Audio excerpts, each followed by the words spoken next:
Hey, this is Nicholas Kirchner, founder of Pixels, a digital advertising agency out of Milwaukee, Wisconsin.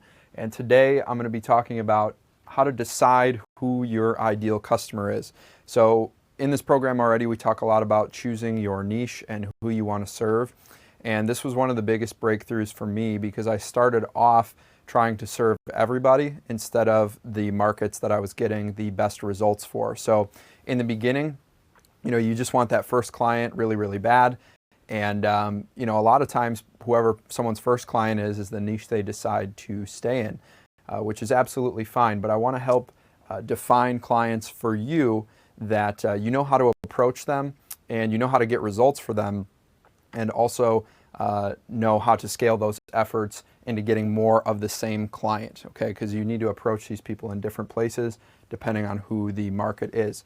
So I started off serving some niches that I didn't get great results in, and that's totally fine because everyone makes mistakes in business. So I want to kind of lay out what those niches were and why they were difficult to generate leads for. All right, so two of those that for me that were difficult were lawyers and insurance. Okay, and the reason these two are difficult, it's not surprising that these two businesses spend a lot on marketing to get one deal.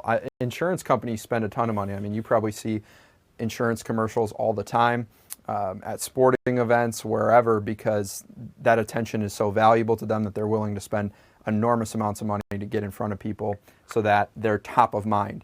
What I find with these two, lawyers and insurance, it's two of those things where you have to be hitting someone at the right time because, for example, you only need a divorce lawyer if you are about to get a divorce, or you only need a personal injury attorney when it's personal injury.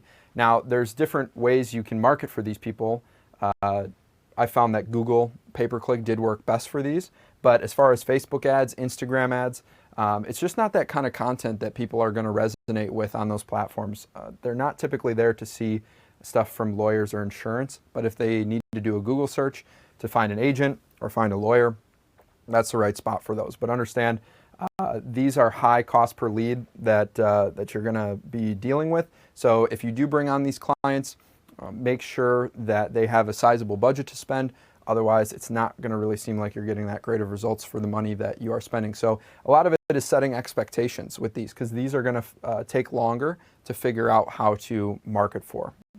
Just want to make that clear. And that was one of the mistakes that I made in the beginning.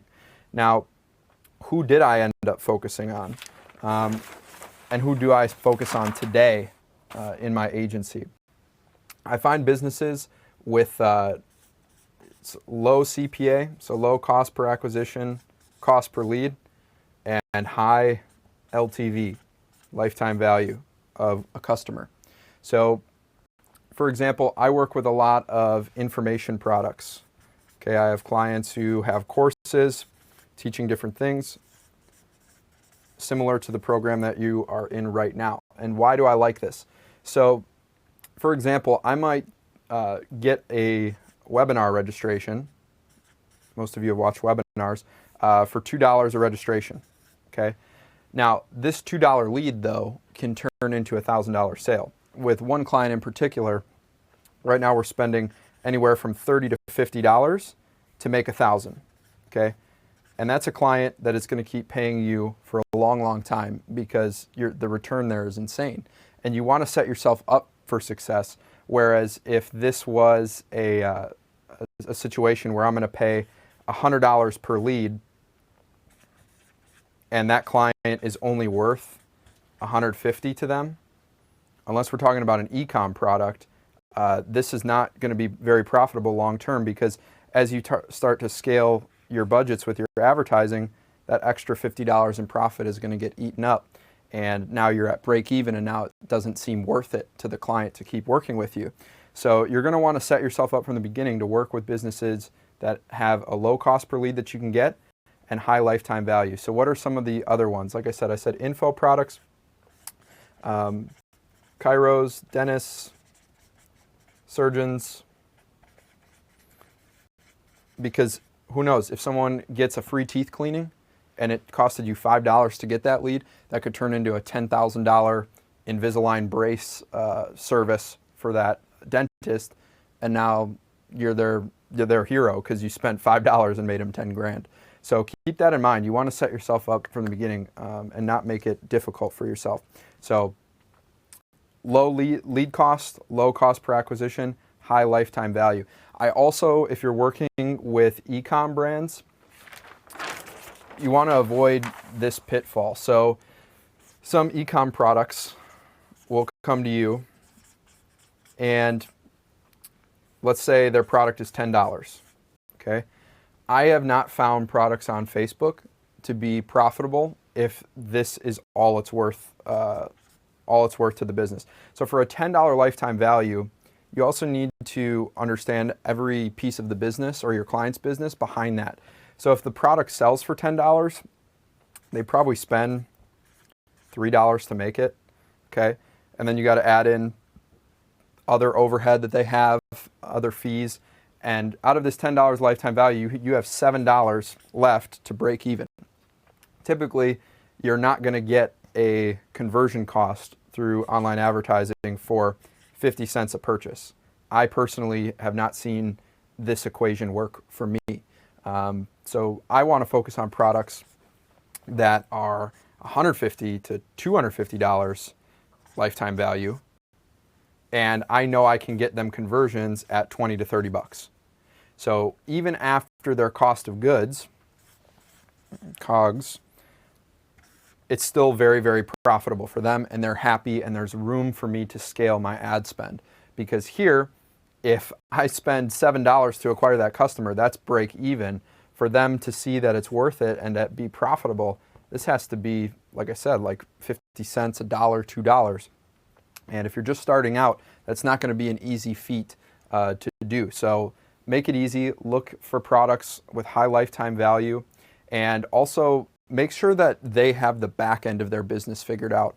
When I was starting out, a lot of people, I was working with younger businesses who didn't have that much experience or that much cash flow up front because I wanted clients. And then on the back end, you're figuring out their entire business model for them. You're getting them to test different pricing. You're getting them to do their operations differently, hire less talent, hire more talent. And they hired you to accelerate their marketing and be a catalyst for growth. You're there to speed things up, or at least I like to plug myself into businesses where they're already doing well, they just don't know how to get to the next level, and I can be that piece there because they already have the back end figured out. They already have their business model figured out. They have the brand. But if you're growing from zero, it's going to be a slow grind to get them up and running and getting them to the profit margins that they want. So keep that in mind. Look for the right clients, not just any client. And I know in the beginning, you're just ready for that first deal, and I encourage you to hold off, stay the course. And then when you do land someone that you can get great results for, that's going to be a great case study that you can then take and present to other clients, whereas you'll kind of be spinning your wheels if you're working with brands that don't have their back house figured out, but then you feel that it's on you that they're not making sales, and that can also kind of mess with your confidence and your skill, which if you're going through this program, you have all the tools you need to be an effective marketer. So just set yourself up right. So that's kind of what I look for on information and e-com products. And thanks so much for watching. Hope this helps. Choose your niche properly, and we'll see you soon.